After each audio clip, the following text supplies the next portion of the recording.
When I started the Valencia build, the goal was simple: sub 210 or bust. But the marathon doesn't care about your plans. We ended last week's video with my calf hanging on by a thread and my Valencia marathon sub 210 dream hanging in the balance. Will I even make the start line, and in what capacity? Today, on the eve of the race, it's time to find out what shape I'm really in. But before heading out to Spain, I've got a last minute training camp in the Big Smoke.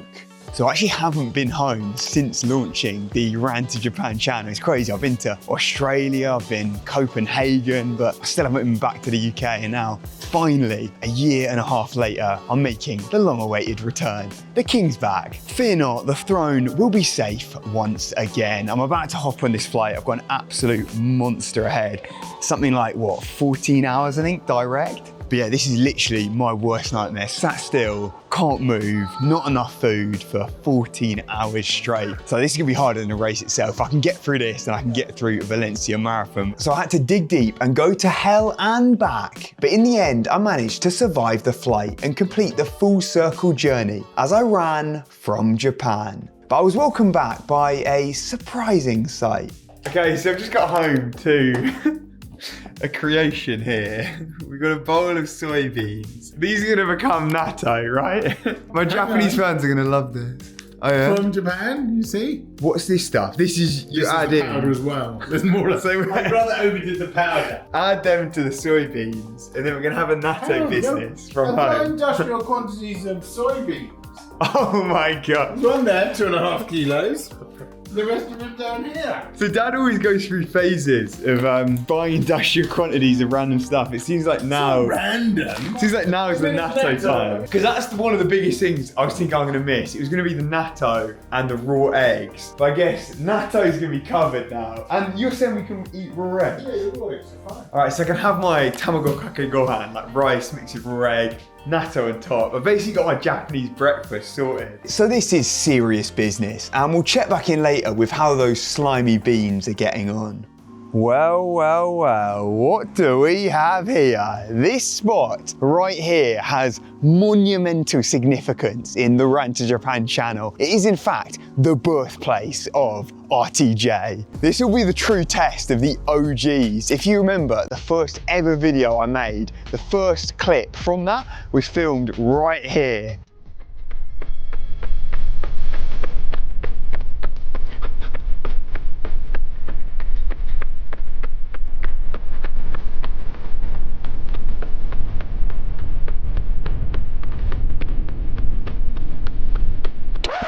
Yeah, that's me. You're probably wondering how I ended up in this situation. See, it all started 6 months ago. I was tired of my job and all I really wanted to be doing was running.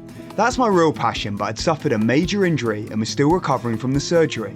The future was uncertain. I wasn't sure if I'd ever be able to run properly again. So I did the logical thing. I decided to quit my job and try and run to Japan. So in terms of videography, the channel's gone right downhill ever since then. I spent so much time planning out the intro, like working out every little detail, 2.5 years ago actually. It then took another year before I even posted that video because I was in Japan and I got busy and everything. But this is the only clip on the whole channel that's been filmed in the UK. And it actually feels crazy being home. Like I've almost got a reverse culture shock coming back. Even the scran out here, I need to come up with another catchy little phrase. Obviously, scran to Japan, snack to Outback. What can we work for London or the UK? What little food catchphrase can we get going? I feel like it's gonna be a slight fall from grace in terms of food. I'm coming from a land where you can get a full like 3-course meal for about £5, and then I come back here and I can barely get a meal deal for the same price, but I'm sure we can find some good pastries, the coffees. The UK definitely deliver on that front. With one of those establishments being the world's most overpriced bakery chain, Gales, where for the price of a house in Japan,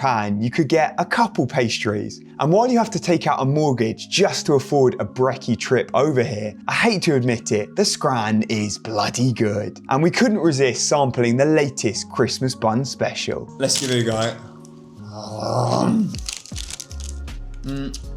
Chocolate middle? The trouble is the bias that I'm bringing is the Japanese yen pricing. I'm gonna try and keep it fair. I'm gonna give this an 8.7. I'm gonna give it An 8.5. I thought it was really nice, so that's an average of 8.6. Except mine's the only rating that counts. Oh, do you get a heavier weighting? Yeah, I get 100% weighting, you get 0. My channel, my rules. And outside of the Scran, there was another immediate culture shock. Now, the biggest difference I've noticed already is the lack of people. Literally, where is everyone?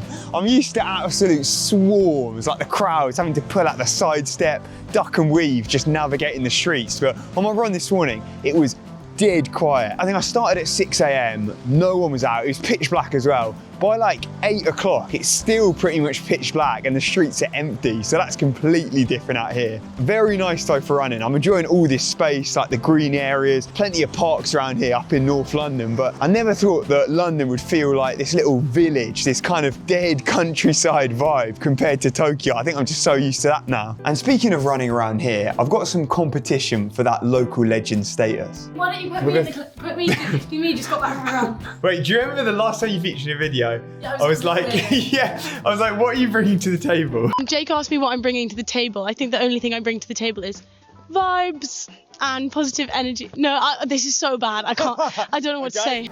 Guys, I just ran my first ever 30k. I'm training for Barcelona Marathon, guys. I'm hoping to do it in 3:30. Cover up that scum on your t-shirt. If this video, Okay. no, I'm not sponsored by Brit. If this video gets 100,000 likes, then I will make my own channel. Also, have a look at the sign I made, Jake. 잉글랜드에 오카에리나사이 제이크. Jake. That is the sign I brought Jake to Heathrow Arrivals, and I am the sister.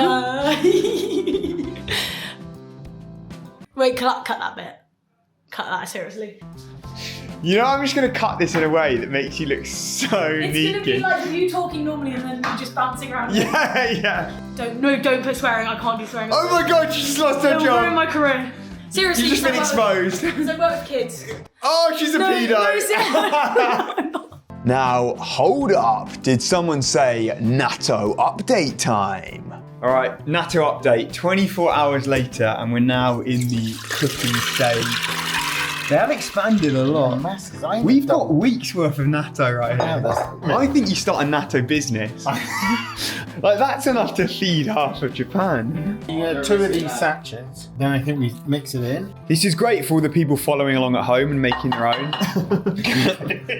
I mean, there's a whole world of natto. I've hit a whole new demographic, the cooking audience. Right, if you put that over, and then this is the crucial bit, because if you leave it like that, you kill your natto. And then Little holes. little holes go in. That's the mistake a lot of amateur natto makers Well, they make. don't know what they're doing. I know. Then this is going in the airing cupboard. Do we have here's one I made earlier and then we can pull out? Absolutely not yet. But fear not, it won't be long before the finished product gets revealed. So I'm gonna have to bring you some ASMR content because my family are dead asleep, so I've got to be a little bit quiet. It's 5 a.m, but this is the prepping 1 week out from the marathon, last bit of actual decent intensity, and I'm just going through my pre-marathon routine. So I've got my Normio here, I'll take that. It's now 3 hours before the session, exactly what I do on race day. I'm gonna get my food in, a little bit of brekkie, and then we'll hit the mean streets of North London and lock into that marathon pace. And this will be a nice little test to get in that rhythm, see what marathon pace actually feels like. Is it going to be possible to hit that on race day? All right, we're out here, Hampstead Heath. Got my cameraman over here. We're upgrading the setup, so she's going to be on the line bike, whipping around, getting some footage. The key here is to not run him over and injure him ahead of Valencia. So that's something I'm really working on, is one-handed cycling here, guys. Yeah. So now it's time to get nerdy. We're gonna break down the training block. I've got all of the data here and we're gonna see what kind of shape I'm in coming into Valencia, and then we can formulate the game plan and the target time. So I think the best way to do this is to look back to my PB Tokyo Marathon. So I ran 2:14 there. And if we remember, I was on for 2:12 pace until 30K, tried to make the move from there and ended up in the medical tent, unable to remember the finish. Absolute shocker of a race. But that training block went about as smoothly as it could at the time. So I think it's good if we can compare the kind of sessions, the races I did in the build up to Tokyo to get me in that kind of shape. Then we can see with Valencia now, how am I in comparison to that? Am I trending above that? Am I on track for a big PB? So let's knock out the final sesh while we break it down. And it appears someone has hijacked the camera. I'm just chatting away to you guys. I actually have some information for you. So Jake wouldn't tell you this because he's shy, but he brings this toy to every single run. this is Smudge Fox. It's a really important toy to him, so he brings it to every session to help, and it's good luck, but he is embarrassed to tell you guys. So now you know, you can put in the comments if you've watched this. We love you and we don't mind that you need to bring a toy to your sessions, because everybody needs a bit of soft toy every now and then.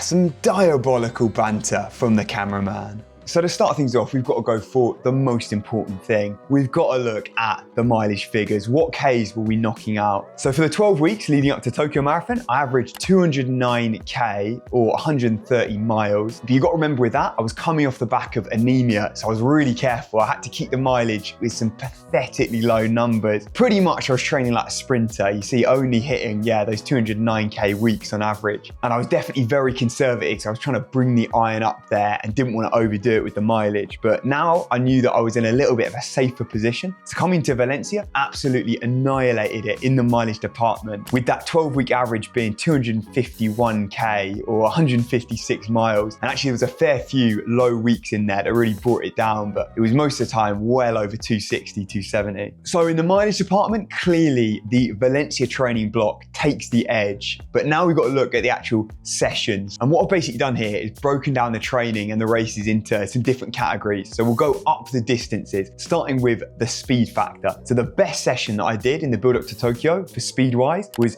8x1K in 2:57. So what I focused on this time was bringing the top end up to give me a bit more wiggle room. So it's like the marathon pace and then my 5K pace have got a bit of a differential. And now I knocked out during this Valencia block a whole load of quality speed sessions. So one of them, for example, 10x1K in 2:54. So I'm operating on a whole different level. I've unleashed my one fast twitch fiber during this block. So in terms of the shorter distances, 5K, 10K, I'm definitely in the best shape of my life right now. But now we've got to look at this longer stuff. So threshold, that's basically half marathon effort. So during the Tokyo block, I knocked out my half marathon PB, a 63:42. So that's 301 per K on average. And I tried a couple half marathons during this block, but I had a few shockers, like whether it was injury just before or that massive heat wave. So I never had an actual proper attempt like that Tokyo block, where that half marathon was 0 degrees, as good as it gets. But luckily I knocked out a session just recently, which indicates the kind of half marathon shape I was in. And that was an 8K in 2:59 per K pace, 3-minute break, then 3 times 2K in again those 2:59 pace, 90-second break, and then a 1K in 2:55. So I'm operating there definitely as a sub 63 half marathoner. Like all of those paces are under 3-minute Ks, and that's something that I never would have I'd done during the Tokyo block. So my threshold has definitely been taken up a notch, because especially since that PB was done with a taper 180K week, whereas I've just knocked out that session during a 260K week. So if I was to taper for a race, I'm very confident that I'd be in better shape. So I think then again, Valencia takes the crown. So we've ticked the speed box, we've ticked the threshold box, and so far things are looking good. In the space of 8K, we've had about 6 people say, "I'm to Japan, 2:09. But now we're going to look at the best tempo effort I did. 2 weeks out from Tokyo Marathon, I did a 30K race, and this was a race but as a training effort, like no taper at all. It was a hot day, the course was insanely hilly, and I ran easily the best effort of my life, like so much better than Tokyo Marathon. I averaged 3:09 pace, so I was on track for a 2:12 marathon just during training, and that's still to this day easily my best race, training run, like anything by far. And I may have just overcooked it a little bit too much, got a bit too excited in that race and left it all out there. So when it came to actually Tokyo Marathon, I'd already given my best effort 2 weeks before. I'd say with the Valencia block, I've done some decent tempo sessions. Like I did that training marathon, the Okayama one, where I did that session of 6x3K in 3:05s with 2K recovery in 3:25s. And then I had that steady kind of effort at the end. That ended up being a 2:18 training marathon, but that definitely doesn't quite rival the Tokyo block. So at the moment it's 2-1. The big one though, this is probably the most important, it's the marathon session. So funnily enough, they're almost identical. If you look at the Tokyo block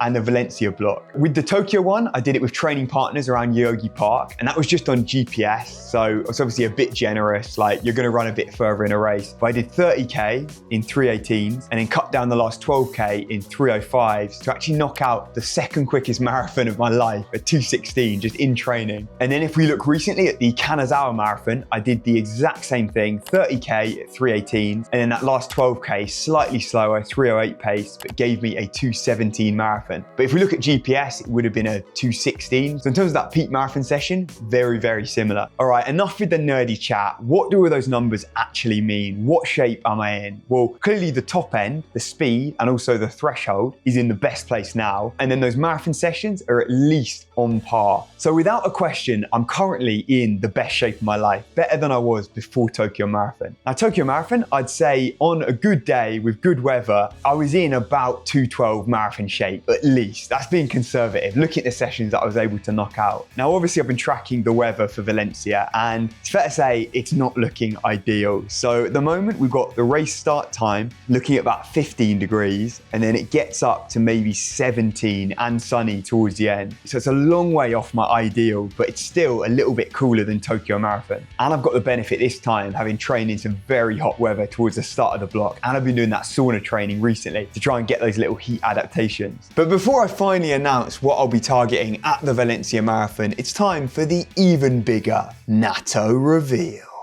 He's absolutely delivered. Oh shit! It's changed completely. It's gone dark. That looks legit as well. Hang on, we need to mix it though and see if it starts sliming. Well, I'm just going to take a bit out. Yeah. Let's give it a little taster.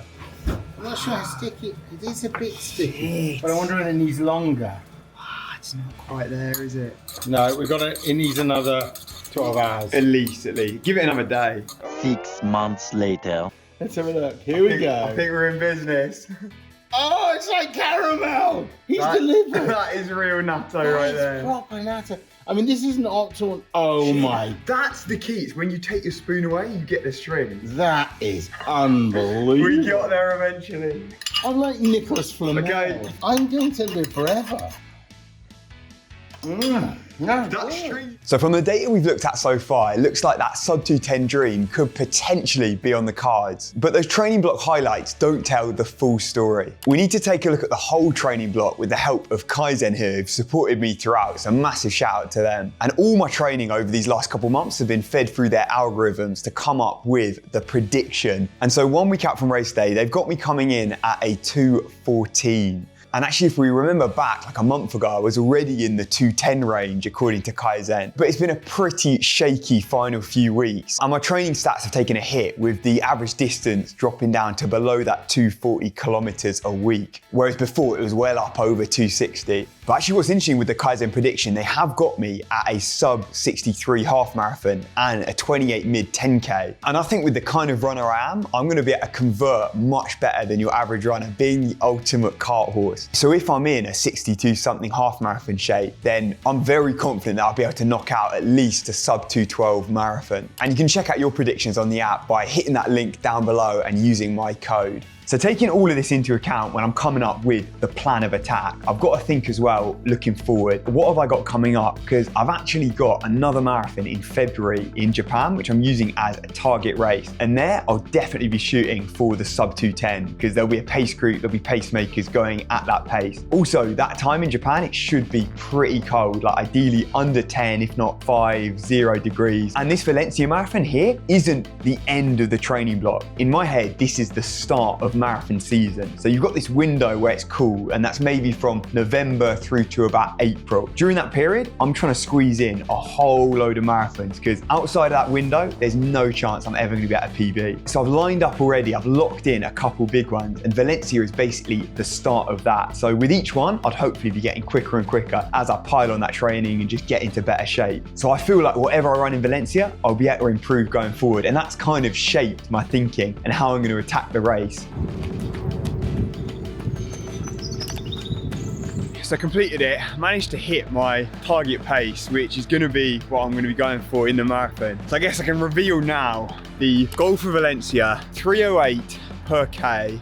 that's 2:12 marathon pace. And then we're gonna see the 30K if I can pick up. So basically it's the exact same game plan as Tokyo. And that leaves me room to, if I feel sick, pick up, cut it down, knock a few minutes off. Now, I'm not sure yet with the race whether there's gonna be a live stream. There probably will be, and I'll leave a link in the description if I can find one, so you guys can follow along, because that's always the highlight of any marathon that I do. The Ran to Japan Army taking over the live stream. The comments are always unreal. You can also follow along to the live splits and everything on the app, so I think you can track that. My bib number is 118. And I want to give a massive shout out for everyone watching these videos. All the support during this training block has been ridiculous. And hopefully I catch plenty of you guys out there in Valencia. All right, so there we have it. That is a wrap on the Valencia Marathon training block. The next video, you'll see me out there in Spain, ripping it up. So I'll catch you then. But until next time, this has been Jake with Ran to Japan. You want to close it out for me?